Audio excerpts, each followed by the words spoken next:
Cette capsule n'est qu'un aperçu des enjeux et des suggestions pour parler aux enfants. La Société Huntington offre des ressources écrites à ce sujet. N'hésitez pas à la contacter ou à consulter son site Internet. Bien qu'il est difficile pour un parent de parler de mauvaises nouvelles avec son enfant, il est important de lui parler de la maladie et des changements qu'elle cause chez le parent atteint ou le grand-parent atteint. L'enfant remarquera les changements et laissé sans explication, il pourrait s'imaginer bien pire. Voici quelques suggestions. Il est important de dire la vérité, mais pas nécessairement toute la vérité. Les enfants posent des questions précises. On peut y répondre sans avoir à leur dire tout ce que l'on sait. Il est conseillé de laisser le temps à l'enfant de comprendre et de poser sa question et de répondre à celle-ci au fur et à mesure. Il est normal de ne pas avoir toutes les réponses. Il est donc conseillé de dire à l'enfant qu'on ne sait pas et qu'on cherchera à trouver l'information. Il est bon de préparer de telles discussions avec un enfant. Cela aidera, le moment venu, à rester calme et à entendre les inquiétudes de l'enfant. Voici le type d'informations qu'il est conseillé de dévoiler selon l'âge et la personnalité de l'enfant. Pour les moins de 6 ans, l'enfant doit savoir que la maladie n'est pas de sa faute. Il faut aussi expliquer que la maladie n'est pas contagieuse et donc qu'on ne peut pas l'attraper en embrassant, en touchant ou en partageant une collation avec la personne atteinte.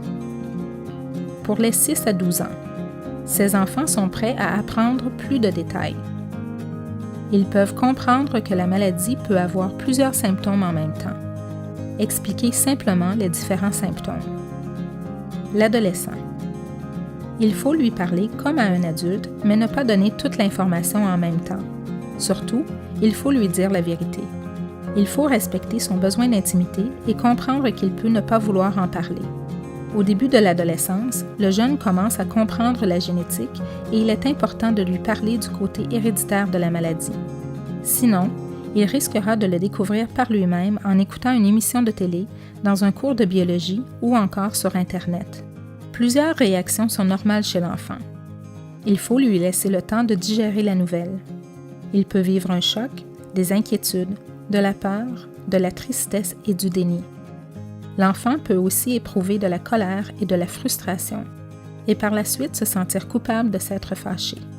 Il peut avoir peur de perdre son parent ou son grand-parent et se questionner sur son propre risque d'être atteint. L'enfant peut se sentir gêné d'avoir un parent qui est différent ou qui agit différemment. Il peut alors cesser d'inviter des amis à la maison et ne plus vouloir que son parent atteint l'accompagne à l'école ou assiste à ses activités de loisirs. L'enfant qui grandit dans une maison où la maladie de Huntington est présente fait face à plusieurs défis. Il peut aider aux soins à donner à la personne atteinte et prendre certaines responsabilités habituellement réservées aux adultes. Son temps libre peut être limité et sa vie sociale perturbée. Cependant, la maladie n'a pas à prendre toute la place dans la vie du jeune. Il faut s'assurer que l'enfant puisse se confier à quelqu'un, que ce soit un parent, un ami ou un professeur. Pour les plus jeunes, parler à un animal, un toutou ou une poupée peut aider, alors que les plus vieux pourront faire un dessin ou tenir un journal intime. Il faut s'assurer que l'enfant n'ait pas trop de responsabilités et qu'il ait du temps libre avec ses amis. Tous les enfants ont besoin de limites claires et de discipline constante, même si la situation familiale est difficile. Les interactions positives entre l'enfant et le parent atteint, ainsi que les activités en famille sont encouragées. Voici quelques suggestions. Regarder des photos de famille. Lire des histoires ou s'asseoir ensemble pour regarder un film. Si l'enfant ne va pas bien, que son rendement scolaire baisse, qu'il se rebelle ou devient dépressif, parlez-lui. On recommande aussi d'aller chercher de l'aide auprès d'un psychologue. Il est également conseillé d'informer l'enfant des ressources pouvant l'aider en cas de crise, telles que Tel Jeune et Jeunesse J'écoute. Ces organismes offrent des services de prévention et d'intervention auprès des jeunes de 5 à 20 ans.